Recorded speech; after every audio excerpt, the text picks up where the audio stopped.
We're bringing back the Hot Stove Rumors segment, which I like to call Reportedly because it's just more fun to me that way. So this is Hot Stove Rumors for the week of January 25th, if I'm not mistaken, is your birthday. I think it's your birthday. Thank you. Everybody, happy birthday. Wait. I gave you the clap.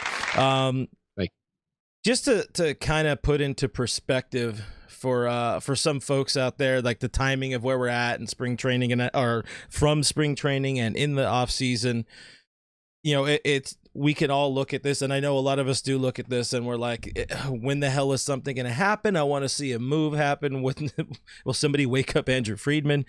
September ended already. A year ago today, it was Fan Fest at Dodger Stadium, and we still had Kenta Maeda. We still had Alex Verdugo. We still had, it was before the days of the trade and then untrade of Ross Stripling and Jock Peterson. Mookie Betts was still a Boston Red Sox. So, we didn't have Brewstar. There was a lot of things that was very different from this team on this day a year ago to when camp opened, whenever it was, February something or other. So, a lot can happen very, very quickly, and I think that's what we're learning about Andrew Friedman over the last few years. He likes to operate late. Additionally, Stan Kasten had mentioned that on radio or TV a few weeks ago. It's like, real inside baseball economic talk. We're probably going to be operating, looking late, even possibly into spring training before we finish our club and get all our moves done. So, keeping that in mind, we have our first JT update of the night, unless he signs during the show, because then we'll have to blow up everything. But last week, your boy Dave Vassay said that Justin Turner would be a Dodger again by Tuesday. Oh, sorry, that was Bill Plunkett. Bill Plunkett said that, friend of the show. Plunky said that. Vassay said that the 4-year contract demand might not actually be for the Dodgers. We'll get into all of these a little bit more. And he also expanded that he thinks, obviously they're buddies. They've known each other for a while. I'm sure they're on texting terms. That JT honestly just kind of needed a mental break after the World Series. You can understand that a lot of things happened after that. Plus, he finally got the World Series. So, reportedly, today, it was Heyman, right? It was a Morosi or Heyman? Heyman.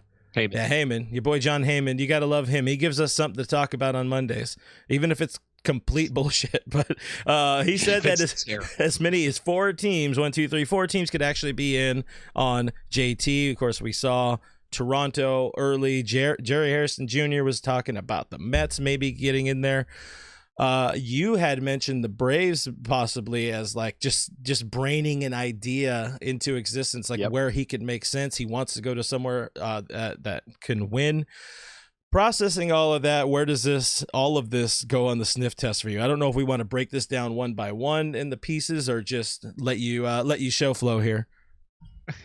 If you're talking about so Vassay's comment was basically, the report was that JT wanted 4 years, and the Dodgers obviously don't want to do anything like that with him because he's going to be, what's that called? Old. They call it in the medical field old. Yeah. They don't want that, and that makes sense. They're at a place where they don't have to do that. But the way Vassay explained it was, it's not necessarily that he wants 4 years from the Dodgers. It's that he wants 4 years from other teams in order to pry him away from the Dodgers. It's pretty much saying like he would take a 2-year deal with the Dodgers. He would take a shorter contract with the Dodgers. But if there's a 4-year deal out there, he's going to take that with them because obviously it makes sense. He wants to play in LA. It's where he's from. This is his home. It would make sense that he wants to play here.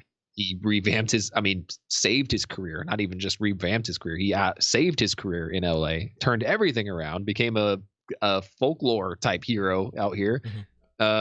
So it makes sense. That one for me makes a lot of sense. I hadn't really thought about it like that, honestly, and that's something that I feel like I should have thought about earlier. But it makes a lot of sense. So that one passes the sniff test to me. Thanks, Vassay. Appreciate you on that one.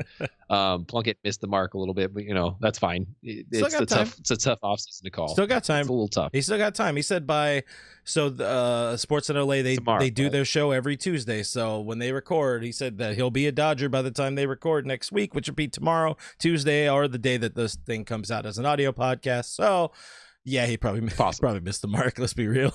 Possibly. He probably missed the mark. With Heyman's, I felt like that was it was just more of a logic thing for me than anything else. It didn't really, to me, it wasn't like it's down to 4 teams and he's trying to decide between these 4 teams, and maybe these 3 other teams besides the Dodgers don't have a 4-year offer still on the table, and that's why the decision hasn't been made. You talk about the Blue Jays, obviously a team that was rumored pretty early on. Their lineup construction, it kind of makes sense with it. The Mets, Jay Hare kind of just mentioned it, and then everyone was like, "Oh, that makes a lot of sense." Yeah. And I mean, I guess it does. It also doesn't at all, but sure, why not? I guess it does. The Braves, to me, make more sense than anybody else for a lot of different reasons. Number one, they're probably not going to pay Marcell Ozuna what he's going to get paid by somebody, and that all, of course, depends on the universal DH. If that comes back to the National League, they have a spot up for JT. They can also rotate him in at third base between him and Austin Riley.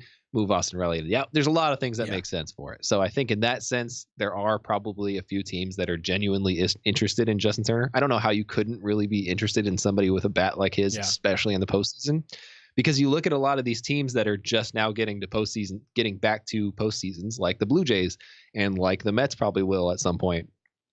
You don't have a lot of proven guys in the postseason on your roster, and that's something that you really need to make a deep run towards the World Series. And a lot of them don't have that. So if you add JT into it, it can only benefit you. So I don't know. Do you think that of the teams that are out there, is there one team that stands out to you where like, yeah, JT makes a lot of sense for this team? The only 2 teams I think make sense, the JT makes sense for, are the Dodgers and the Toronto Blue Jays, because they can utilize that DH. They need some of that veteran presence. He's got buddies there that would vouch for him, and they can kind of build, Dodger Stadium Northeast, I guess we can say, up there in Toronto.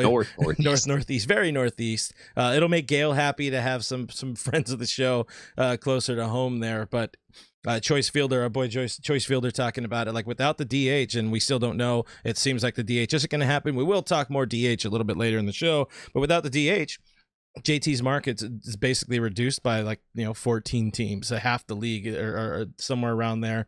So right, yeah, it's really tough to see that. I mean, Mets make some sense, but I can't see him going back just out of a pride thing. I feel like Atlanta would want a little bit more versatility, which at 36 JT probably can offer. That's kind of where I'm at. It's between LA and Toronto, and they both have very good both have good reasons for him to sign him. Good sales pitch to bring to him. Toronto's not going to win in 2021. The Dodgers are closer to being set to be able to repeat. But still, for LA, it's tough to bring in a 36-year-old and expect him to maybe start, 115 games at third or whatever the hell it may be. And that's without getting hurt. That's with getting plenty of time off. In Toronto, where do you fit him in? So everything points to LA, man. Jumping into the chat a little bit, our buddy Choice Fielder talking about just the fact that he says it here, JT can also relate to every kind of player, struggling guys, superstars, pretty much everybody across the roster, anybody that you can think of, even like international players, he finds a way to connect with on the field, off the field, all these sorts of things, and become a mentor. He just means so much to the clubhouse just in general, that in terms of his on-field value, it's always there, obviously, but off the field, it's really tough to measure that sort of thing, and that's not something you get with every free agent. I don't think that's something you get with like a George Springer. And Springer obviously got a whole bunch of money, got signed. I get it. He's a talent. Postseason, I hate him. Whatever. But you can't miss out on that. And I think that he would be super beneficial to a team like the Blue Jays. It is tough for me to look at it and be like, oh yeah, he would be really beneficial to the Blue Jays if they were to sign him. I think it would be a great signing for Toronto.